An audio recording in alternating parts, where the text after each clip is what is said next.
হঠাৎ করেই অস্থিরতা। বিএনপি চায় দ্রুত নির্বাচন আর জামাত চায় সংস্কার। একই সাথে অন্তর্বর্তী সরকারের মেয়াদ নিয়েও কৌতূহল জনমনে। তারা কিন্তু নিরাপত্তা, ঢাকা কলেজের শিক্ষার্থীরা কিন্তু নিরাপত্তা বাহিনীর কোনো ধরনের কথাই আসলে শুনছে না। তারা কিন্তু নিরাপত্তা বাহিনীর সদস্যদের সাথে বাকবিতণ্ডায় জড়িয়ে যাচ্ছে এবং নিরাপত্তা বাহিনীর সদস্যরা কিন্তু বারবার তাদের নিবৃত করার চেষ্টা করছে এবং সেই নিবৃত করার চেষ্টা করলেও শিক্ষার্থীরা কিন্তু তাদের উত্তেজনা ধরে রেখেছে এবং তারা কিন্তু নানা রকম স্লোগানে আসলে নিরাপত্তা বাহিনীর সদস্যদের উত্তেজিত করার। তার গণঅভ্যুত্থানে আন্দোলন দমনে চালানো নির্যাতন ও গণহত্যার বিচার আন্তর্জাতিক অপরাধ ট্রাইব্যুনালে যাবার পর থেকেই বিভিন্ন পক্ষ থেকে আলোচনা শুরু হয় আইনটি নিয়ে। যে কোনো সাক্ষ্যের গ্রহণযোগ্যতা নিয়ে প্রশ্ন তুলতে পারবেন অনেক বেশি বাড়ানো হয়েছে। আরেকটা কারোর কাছে অলিয়া উলিয়া পীর টাইপের, আবার কারোর কাছে খুবই বিরক্তিকর দুটো শব্দ চলে আসছে। একটা হচ্ছে সাধারণ শিক্ষার্থী আর আরেকটা হচ্ছে সমন্বয়ক। আসসালামু আলাইকুম রহমতুল্লাহ, সবাই কেমন আছেন? আশা করি সবাই অনেক ভালো এবং সুস্থ আছেন। সবাইকে স্বাগতম জানাচ্ছি আমাদের আরেকটি নতুন ভিডিওতে। প্রতিদিনের মতো আমি আপনার সিরাত ফারুকি আবারও চলে আসলাম নতুন একটা ভিডিও নিয়ে। আজকের ভিডিও টাইটেল এবং থাম্বনেল দেখে ইতিমধ্যে ভিডিওর শুরুতে আপনারা কিছু অংশ বিশেষ দেখেছেন, ইতিমধ্যে বুঝতে পেরেছেন আজকের ভিডিওর মূল আলোচনা বা মূল বিষয়বস্তু কি। তো দর্শক, এই বিষয় নিয়ে আর বেশি বিস্তারিত বলবো না, কারণ বিস্তারিত বলতে গেলে ভিডিওটা অনেক লম্বা হয়ে যাবে। আমি সংক্ষেপে করার ক্ষেত্রে মূল আলোচনা চলে যাচ্ছে। তার আগে আপনার কাছে ছোট একটি অনুরোধ জানিয়ে রাখতে চাই, যদি আমাদের চ্যানেলটিতে নতুন থাকলেন চ্যানেলটি সাবস্ক্রাইব করে সাথে থাকবেন। যদি ইতিমধ্যে সাবস্ক্রাইব করেছেন তাহলে আপনাদেরকে অসংখ্য ধন্যবাদ জানাচ্ছি। তো দর্শক, আর বেশি কথা না বলে আমরা ভিডিও ফুটেজগুলোর মাধ্যমে বাকি বিস্তারিত অংশগুলো দেখি। ঢাকা কলেজের শিক্ষার্থীরা কিন্তু নিরাপত্তা বাহিনীর কোনো ধরনের কথাই আসলে শুনছে না। তারা কিন্তু নিরাপত্তা বাহিনীর সদস্যদের সাথে বাকবিতণ্ডায় জড়িয়ে যাচ্ছে এবং নিরাপত্তা বাহিনীর সদস্যরা কিন্তু বারবার তাদের নিবৃত করার চেষ্টা করছে এবং সেই নিবৃত করার চেষ্টা করলেও শিক্ষার্থীরা কিন্তু তাদের উত্তেজনা ধরে রেখেছে এবং তারা কিন্তু নানা রকম স্লোগানে আসলে নিরাপত্তা বাহিনীর সদস্যদের উত্তেজিত করার। তার গণঅভ্যুত্থানে আন্দোলন দমনে চালানো নির্যাতন ও গণহত্যার বিচার আন্তর্জাতিক অপরাধ ট্রাইব্যুনালে যাবার পর থেকেই বিভিন্ন পক্ষ থেকে আলোচনা শুরু হয় আইনটি নিয়ে। এর কারণ 1973 সালের এই আইনটির কয়েকটি ধারা আন্তর্জাতিক অপরাধ আদালত রোম নীতির সঙ্গে হালনাগাদ নয়।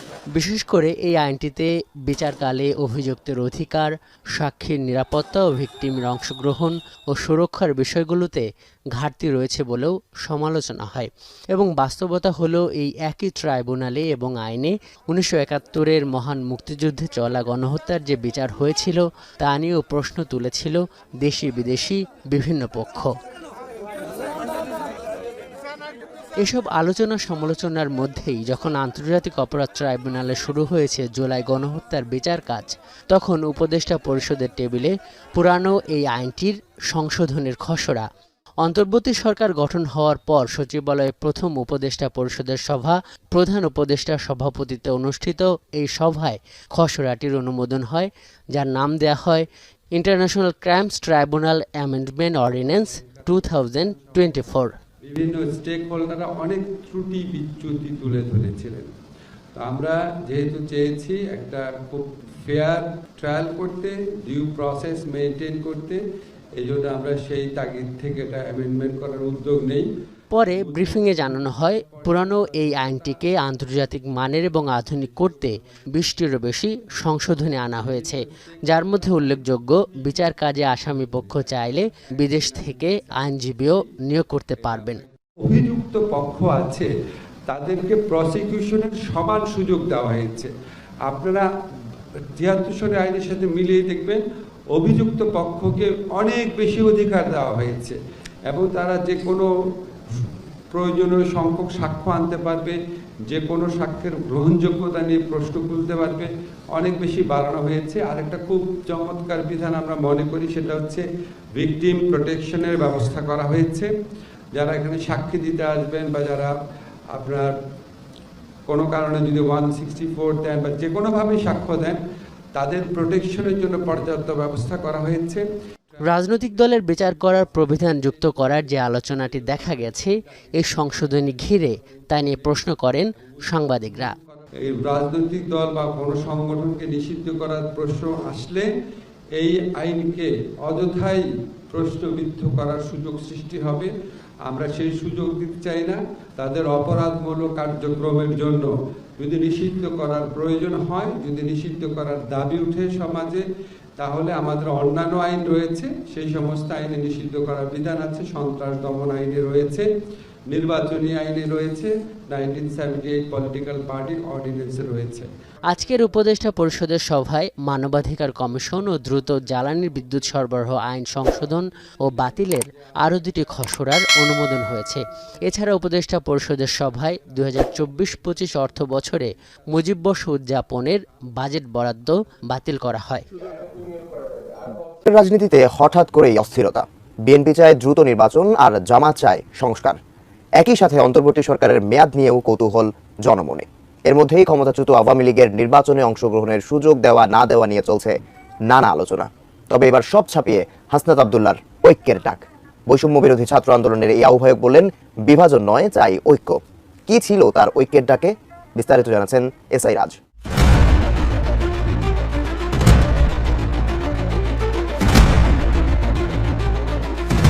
নতুন করে আবারও আলোচনায় দেশের নির্বাচন কবে হবে, কোন পদ্ধতিতে হবে, কোন কোন দল অংশ নেবে, এসব আলোচনায় গরম রাজনীতির মাঠ। নির্বাচনে আওয়ামী লীগকে অংশ নেওয়ার সুযোগ দেওয়া হবে কিনা এ নিয়ে ভিন্ন ভিন্ন মত দিয়েছে দেশের প্রধান রাজনৈতিক দলগুলো। তাই ঐক্য নিয়ে এখন শঙ্কা প্রকাশ করেছেন বৈষম্য বিরোধী ছাত্র আন্দোলনের আহ্বায়ক হাসনাত আব্দুল্লাহ। বলেন, ফ্যাসিবাদ বিলাপে পারস্পরিক রেষারেষি অবিশ্বাস ভুলে প্রয়োজন ঐক্যের। 19 নভেম্বর দিবাগত রাত 12টা 8 মিনিটে নিজের ভেরিফাইড ফেসবুক অ্যাকাউন্টে এক পোস্টে এই ঐক্যের ডাক দেন তিনি। ফেসবুক পোস্টে হাসনাত লেখেন, বিগত 1.5 দশকের আওয়ামী স্বৈরশাসনের জাতাকলে নির্মমভাবে পিষ্ট হয়েছে বিএনপি ও জামাত। আওয়ামী লীগের অন্যায়, অবিচার ও প্রহসনমূলক অপশাসনের দরুন তারা তাদের বহু সংখ্যক একনিষ্ঠ নেতা কর্মীকে চিরতরে হারিয়েছে।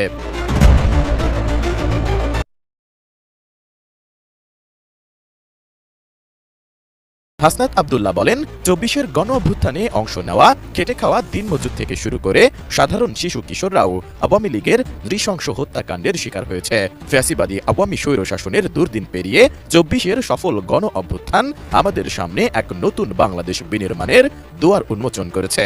একইভাবে ফ্যাসিবাদী ব্যবস্থা চিরতরে বিলাপের স্বার্থে সব নিপীড়িত দলকে এক মহান ঐক্যের সামনে হাজির করেছে। গণ অভ্যুত্থান পরবর্তী বাংলাদেশে ফ্যাসিবাদী আওয়ামী লীগের কোনো ঠাঁই নেই বলেও মন্তব্য করেন হাসনাত। বলেন, দল হিসেবে যারা 1.5 দশকেরও বেশি সময় ধরে বাংলাদেশের আপামর মানুষের রাজনৈতিক অধিকার খর্ব করে গুম খুন আর অন্যায় অবিচারের রাজত্ব কায়েম করেছিল, সেই আওয়ামী লীগের রাজনৈতিক দল হিসেবে কার্যক্রম পরিচালনার বিন্দুমাত্র সুযোগ নেই। দলটিকে নিষিদ্ধকরণ ও বিগত বছরে আওয়ামী অপশাসনের পেছনে যারা পৃষ্ঠপোষকতা করেছে তাদের বিচার করাই এখন বাংলাদেশের জনগণের দাবি। বৈষম্য বিরোধী ছাত্র আন্দোলনের এই আহ্বায়ক আরও লেখেন, একটি ব্যাপার আমাদের মনে রাখা দরকার, এত রক্ত বিসর্জনের পরে আমরা কেউই আর 71 ও 90 এর ব্যর্থতার পুনরাবৃত্তি চাই না।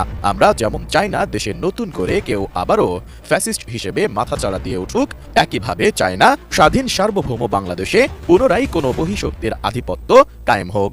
ফ্যাসিবাদ মুক্ত বাংলাদেশ বিনির্মাণে দলমত নির্বিশেষে আমরা এক হয়ে কাঁধে কাঁধ মিলিয়ে এগিয়ে যেতে চাই গন্তব্যের দিকে। হাসনাত আব্দুল্লাহ তার ফেসবুক পোস্টে আরও লেখেন, আমরা বিভাজনের বদলে ঐক্য চাই, অপশাসনের বদলে সুশাসন চাই। বাংলাদেশের মানুষ বহুকাল যাবৎ নানাবিধ দুর্দশায় দিনাতিপাত করছে। আমরা সবাই মিলে বাংলাদেশের মানুষের হৃদয়ে শান্তি ফিরিয়ে আনতে চাই। ফ্যাসিবাদী ব্যবস্থা বিলাপ এবং আওয়ামী সন্ত্রাসীদের বিচার নিশ্চিতকরণে এই মুহূর্তে ফ্যাসিবাদ বিরোধী সব রাজনৈতিক দলের ঐক্য অপরিহার্য। সুতরাং আমরা পারস্পরিক রেষারেষি, অবিশ্বাস ও দলাদলির বদলে একতা ও ঐক্যের দৃষ্টান্ত কায়েম করব। এই মুহূর্তে বাংলাদেশের মানুষের কাছে দুইটা শব্দ, কারোর কাছে অলিয়া উলিয়া পীর টাইপের, আবার কারোর কাছে খুবই বিরক্তিকর দুইটা শব্দ চলে আসছে। একটা হচ্ছে সাধারণ শিক্ষার্থী আর আরেকটা হচ্ছে সমন্বয়ক। কিছু কিছু সমন্বয়ক রাষ্ট্রের জন্য ভালো কাজ করছেন, কিছু কিছু সমন্বয়ক নিজের জন্য ভালো কাজ করা ট্রাই করছেন। আবার কিছু কিছু ছাত্ররা রাষ্ট্রের কল্যাণে কাজ করছেন, কিছু কিছু ছাত্ররা নিজেদের অযৌক্তিক দাবি দেওয়া প্লাস এই জুলাই আগস্ট পরবর্তী সময়ে মানে কি বলে যে একটা অতিরঞ্জিত নানান অ্যাক্টিভিটিসে তারা নিজেদেরকে কিন্তু সম্পৃক্ত করছেন। আর আজকে ঢাকা কলেজ এই মুহূর্তে বা সিটি কলেজের মধ্যে যে ঘটনাটা ঘটছে, সেনাবাহিনীকে নিয়ে যে বক্তব্য স্লোগান এই মুহূর্তে ঢাকা কলেজের শিক্ষার্থীরা দিচ্ছে, গণমাধ্যমগুলোর প্রতিবেদন বলছে, পাবলিকদের সাক্ষ্য বলছে, দোষটা ঢাকা কলেজের শিক্ষার্থীদের। কারণ সেনাবাহিনী কেন ঢাকা কলেজের শিক্ষার্থীদেরকে পিটাইলো, কেন সেখানে সাউন্ড গ্রেনেড ছুটতে হলো, কেন কমান্ডার রিজভী সাহেবের নেতৃত্বে আমাদের আর্মির যিনি অফিসার ছিলেন দায়িত্বশীল, পুলিশকে সাথে নিয়ে তারা এখানে লাঠিচার্জ করতে হলো, ক্যাম্পাসে ঢুকেও কেন আসলে কন্ট্রোল করতে হলো, ব্যাকগ্রাউন্ড দেখি। ঢাকা কলেজের যিনি সমন্বয়ক আছেন তিনি বলছিলেন এটা আইয়ুব খানের সেনাবাহিনী না, এটা এরশাদের সেনাবাহিনী না, এটা এখন এই জুলাই আগস্ট পরবর্তী সেনাবাহিনী। পোলাপেন সেনাবাহিনীরও কিন্তু পাত্তা দিবেন। আচ্ছা, তো তোমরা যদি কাউরেই পাত্তা না দাও কথায় কথায়, তুমি একজন সমন্বয়ক, তোমার দায়িত্ব হচ্ছে বাকিদেরকে কন্ট্রোল করা। এখন রাষ্ট্রের মধ্যে আইনশৃঙ্খলা বাহিনীর যে অবস্থান এমনি একটু নেগেটিভ একটা অবস্থানে চলে গিয়েছিল, তো এখন আইসা এই মুহূর্তে তাদেরকে যদি এইভাবে কথায় কথায় প্রটেস্ট করা, সেনাবাহিনীর সাথে মানে একদম লাইগা যাওয়ার মেন্টালিটি নেওয়া, ভাই 3 দিন পরে কিন্তু আউলা জলা পিটাবে। কারণ অতিরঞ্জিত কোনো কিছুই দেশের মানুষ পছন্দ করে না, মানুষের অর্থনীতি ধ্বংসের পথে চলে যাচ্ছে। এই অতিরিক্ত আন্দোলন, অতিরিক্ত কথায় কথা রাস্তা নামা, রাস্তা ব্লক করা, আরে ভাই মানে একটা কি অবস্থা তৈরি হয়ে গেছে দেশে।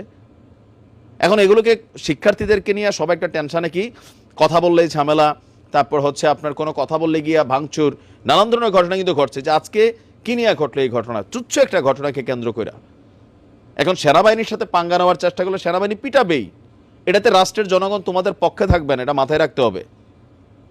ঘটনার প্রেক্ষাপট হচ্ছে আমরা দেখছি যে পুলিশের যে বক্তব্য, নিউ মার্কেট অঞ্চলের দায়িত্বে থাকা পুলিশের সহকারী কমিশনার শাহ মুস্তফা বলছেন, আপনার আজকে সায়েন্স ল্যাব এলাকায় ঢাকা কলেজের ছাত্রদের একটি বাসে ওঠাকে কেন্দ্র করে সিটি কলেজের কয়েকজন শিক্ষার্থীদের মধ্যে প্রথমে হাতাহাতি হয়েছিল। এর জের ধরে আজকে সকালে ঢাকা কলেজের শিক্ষার্থীরা গিয়ে সিটি কলেজে ভাঙচুর চালায়। কেন চালাইবা? মানে তোমরা কি গুন্ডামি করছো? এটা তো স্পষ্ট গুন্ডামি। ভাই রাষ্ট্রে আইন আছে, মাঠে সেনাবাহিনী আছে, পুলিশ আছে, তো তাদের কাজ কি? তোমরা গুন্ডামি করবা, ভাববা যে আমরা জুলাই আগস্ট পরবর্তী সময় আমরা সাধারণ ছাত্র তো এরকম গুন্ডামি করলে তো পুলিশ পিটাবেই। এই ক্ষেত্রে তো আমরা পুলিশকে দোষ দেওয়ার সুযোগ নাই। গণমাধ্যমের প্রত্যেকটা গণমাধ্যমের রিপোর্টে ঢাকা কলেজের স্টুডেন্টদের ব্যাপারে কিন্তু নেগেটিভিটি আসছে। আচ্ছা, বলা হচ্ছে যে এমন খবর ছড়িয়ে পড়লে সিটি কলেজের শিক্ষার্থীরা রাস্তায় বেরিয়ে আসেন, তারা সায়েন্স ল্যাবের দিকে এগিয়ে যায়। তখন ঢাকা কলেজের শিক্ষার্থীরা আবার বেরিয়ে এসে সায়েন্স ল্যাবের কাছাকাছি অবস্থান নেয়। এক পর্যায়ে দুই পক্ষ ইট পাটকেল ছোড়ে। আমি দেখেছি পুলিশ এবং কি আর্মি তারা থামানোর জন্য যথেষ্ট চেষ্টা করছে।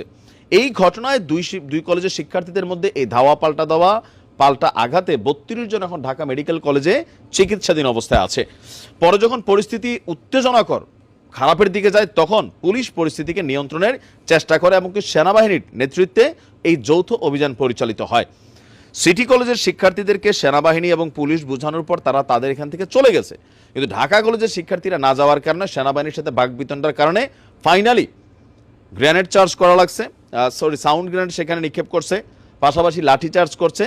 ধাওয়া দিয়া রাস্তাকে ক্লিয়ার করার জন্য এদেরকে ক্যাম্পাসে ঢুকাই দেওয়া হয়েছে। তো ক্যাম্পাসের মধ্যে এই মুহূর্তে সেনাবাহিনীর অবস্থান। কেন তোমরা রাজপথ দখল করবে? দেশের মানুষ কি না খাইয়া মরবে? তোমার বাপ যে কর্ম করে, কি কর্ম করে? ঘোষের টাকা আছে নাকি না, মানে 2 নাম্বারই টাকা আছে? মানুষটা 3 দিন পরে পরে আজকে এই আন্দোলন, কালকে ওই আন্দোলন, রাস্তা তোমরা ব্লক করবা, এটা তো হইতে পারে না। এটা সরকার, এই যে যারা বসছেন তারা তো এটা নিয়ে প্রশ্নের সম্মুখীন হচ্ছে। তোমরা জুলাই আগস্টে শেখ হাসিনারে বিদায় করছো, এরপরে সারা বাংলাদেশে মন মতো যা খাইছি তাই করবা, এগুলো তো ভাই মানুষ নেয় না। অন্তত সেনাবাহিনীর সাথে পাঙ্গা নেওয়ার সময় এগুলো মাথায় রাখা উচিত। শিক্ষার্থীরা শৃঙ্খলার মধ্যে থাকবে, নিয়মানুবর্তিতার মধ্যে থাকবে, আন্দোলন থাকবে, কিন্তু এই আন্দোলনটা রাস্তায় গিয়ে গুন্ডামিগিরি আন্দোলন না যে এক কলেজ আরেক কলেজে পিটাবো। তাহলে তো ভাই তোমাদেরকে সেনাবাহিনী গুলি করবে, পিটাবে, আর মানুষ এটারে পছন্দ করবে, নেগেটিভ নিবে না। বিরক্ত তো মানুষ এখন এগুলো নিয়ে। স্টুডেন্টদের মধ্যে একটা শ্রেণী যথেষ্ট পজিটিভলি ভাইব করছে, কিন্তু আরেকটা শ্রেণী এই যে মানে আমি তো একটা ভাবসাবা এসে পড়ছে, ছাত্রলীগের নেতারা যে ভাবটা দেখাইয়া মানে রাস্তাঘাটে চলতো, ঠিক একইভাবে এরা শুরু করে দিচ্ছে। আবার যখন বড় আকারের ঘটনা কই ছাত্রলীগ ছিল, ছাত্রলীগ আমরা না, মানে এটা একটা ট্রেন্ড হয়ে যাচ্ছে। এরকম চললে 3 দিন পরে সরকারের কঠোর অবস্থানে যাওয়া উচিত, নয়তো সরকার ব্যর্থ হিসাবে মানুষের কাছে প্রমাণিত হচ্ছে। ভালো থাকুন। তো প্রিয় দর্শক, কিন্তু আপনার সবাই ভিডিওটা দেখে বিস্তারিত বুঝতে পেরেছেন আজকের ভিডিওর মূল আলোচনা। ভিডিওটি দেখে আশা করি আপনার কাছে ভালো লেগেছে। ভিডিওটি কেমন লেগেছে কমেন্টে জানিয়ে ফেলুন। দেখাবো না কোনো ভিডিওতে। আমাদের চ্যানেলটিতে নতুন থাকলে চ্যানেল সাবস্ক্রাইব করে সাথে থাকবেন। এতক্ষণ সাথে থাকার জন্য সবাইকে অসংখ্য ধন্যবাদ। আজ এতটুকুই, দেখাবো না কোনো ভিডিওতে। ভালো থাকবেন, সুস্থ থাকবেন। চ্যানেলে নতুন থাকলে চ্যানেল সাবস্ক্রাইব করে সাথে থাকবেন। আল্লাহ হাফেজ।